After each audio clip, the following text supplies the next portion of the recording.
The presidents of the 5 countries gathered in Astana at a meeting of the Supreme Eurasian Economic Council. The presidents discussed the ways for the countries to develop in terms of integration.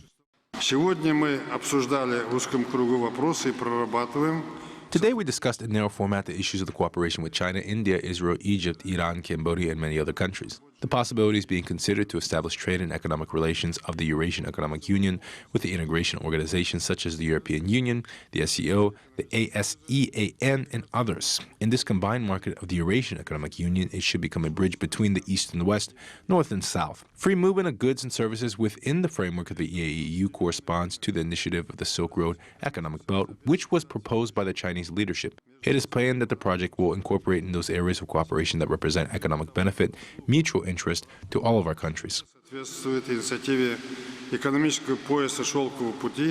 If cooperation with these countries and associations are only planned, the result of last year's decision of the Supreme Council is obvious. The free trade zone with Vietnam has been established. Thus, the Economic Union, which brings together 182 million people, covering 14% of the world's land area, is developing and expanding its cooperation despite the existing difficulties.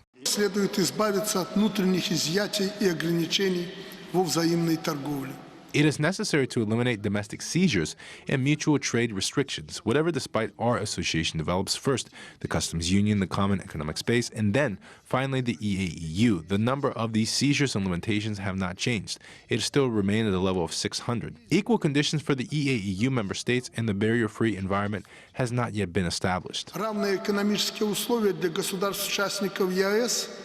I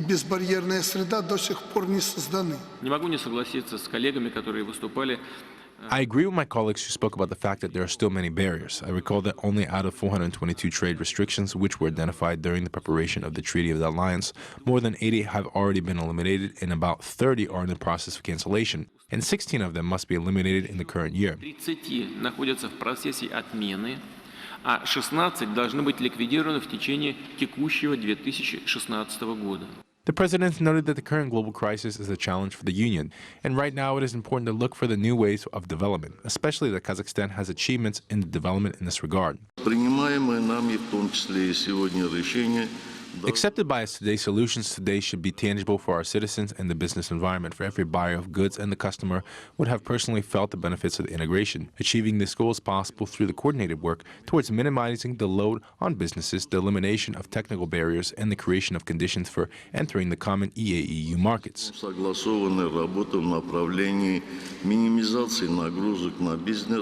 Cooperation with third countries and economic blocs will continue to grow in the future. This trend is significant in the year of Kazakhstan's chairmanship in the EAEU.